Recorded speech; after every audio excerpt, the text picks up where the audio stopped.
السلام علیکم ورحمۃ اللہ وبرکاتہ۔ نحمدہ ونصلی علی رسولہ الکریم محمد وعلی آلہ واصحابہ اجمعین، اما بعد۔ جب چمن میں لہو کی ضرورت پڑی، سب سے پہلے ہماری ہی گردن کٹی، پھر بھی کہتے ہیں ہم سے یہ اہل چمن، یہ چمن ہے ہمارا تمہارا نہیں۔ بات پھولوں کی ہوتی تو سہ لیتے ہم، اب تو کانٹوں پہ بھی حق ہمارا نہیں۔ محترم علماء کرام اور ہندوستان کے غیور مسلمانوں، جب سرزمین ہند پر انگریزوں کے ناپاک سائے پڑے، باشندگان ہند پر ظلم و ستم کے پہاڑ توڑے جانے لگے، جب ہندوستانیوں کا خون پانی سے ارزاں ہونے لگا، جب اپنے وطن کی عزتیں سڑکوں پہ نیلام کی جانے لگی، جب ان کی جانیں کھلونوں سے سستی ہو گئی، جب اپنے وطن عزیز میں ہی ان کا رہنا مشکل کر دیا گیا، تب ایسے نازک حالات اور ہولناک ماحول میں جبکہ منہ کھولنا قیامت سے کم نہیں تھا، اپنی زبان کھولنا گویا موت کو دعوت دینا تھا۔ وقت کے سب سے بڑے عالم دین امیر المؤمنین فی الحدیث حضرت شاہ عبدالعزیز محدث دہلوی رحمۃ اللہ علیہ نے انگریزوں کے خلاف جہاد کا فتویٰ جاری کیا۔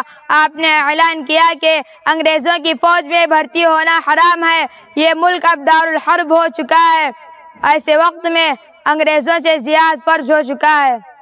محترم حضرات، آپ کا فتویٰ کیا تھا؟ انگریزوں کے خلاف طوفان بلاخیز، جس میں کاشانہ فرنگیت خس و خاشاک کی طرح اڑتا چلا جا رہا تھا۔ انگریزوں کے خلاف کھلم کھلا جنگ شروع ہو گئی، مسلمان میدان جہاد میں بے خوف و خطر کود پڑے، انگریزوں سے دو بدو اور آمنے سامنے کی ایسی ٹکر لی کہ ان کے چھکے چھوٹ گئے، ناچار انگریزوں کو قدم پیچھے ہٹانا پڑا۔ اس فتوے کے بعد پورے ملک میں انگریزوں کے خلاف عام نفرت پھیل گئی اور ہر ہندوستانی کے سینے میں جذبہ آزادی مچلنے لگا۔ سن 1857 عیسوی کی جنگ آزادی سب سے مشہور اور خوفناک ہے، جس میں انگریزوں کے ظلم و ستم کی انتہا ہو گئی تھی، ہندوستانیوں پر عرصہ حیات تنگ کر دیا گیا تھا، مگر اس کے باوجود مسلمانوں نے انگریزوں کا بھرپور مقابلہ کیا، انگریزی ظلم کے آگے سد سکندری بنے رہے اور کسی بھی طرح کی قربانی سے دریغ نہ کیا۔ بالآخر خدا نے وہ دن دکھا دیا جب ہندوستان کے سر پر آزادی کا پرچم لہرانے لگا، غلامی کی زنجیریں کٹی اور وطن عزیز کے چمن میں پھر سے بہار آ گئی۔ دوستو، جنگ آزادی میں مسلمانوں نے بے شمار قربانیاں دی ہیں، لاتعداد علماء کرام شہید کیے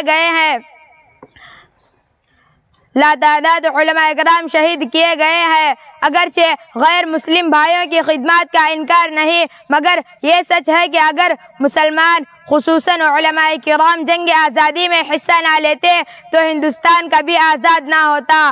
آج ہندوستان کی تاریخ کو مسخ کر کے پیش کیا جا رہا ہے، مسلمانوں کی قربانیاں اور علماء کرام کی محنتوں کو فراموش کیا جا رہا ہے۔ عام تو عام خود بہت سے مسلمانوں کو یہ پتہ نہیں ہے کہ ہمارے آبا و اجداد نے ہندوستان کے لیے کتنی قربانیاں دی ہیں۔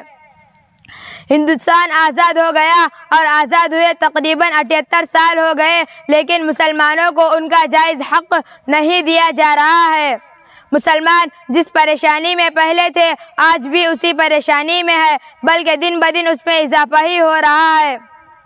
مسلمانوں کو یہ طعنہ دیا جا رہا ہے کہ تمہارا آزادی میں کوئی حصہ نہیں، لہٰذا ضرورت اس بات کی ہے کہ مسلمان خود آگے بڑھے اور تاریخ کو جھٹلانے والوں کو سچ کا آئینہ دکھلائے، اور ہم اپنے ان محسن مسلمانوں اور علماء کرام کی محنتوں اور قربانیوں کو دنیا کے سامنے پیش کر کے یہ بتلاتے رہے کہ اٹھائے کچھ ورق لالا نے، کچھ نرگس نے، کچھ گل نے، اٹھائے کچھ ورق لالا نے، کچھ نرگس نے، کچھ گل نے، چمن میں ہر طرف بکھری ہوئی ہے داستاں میری۔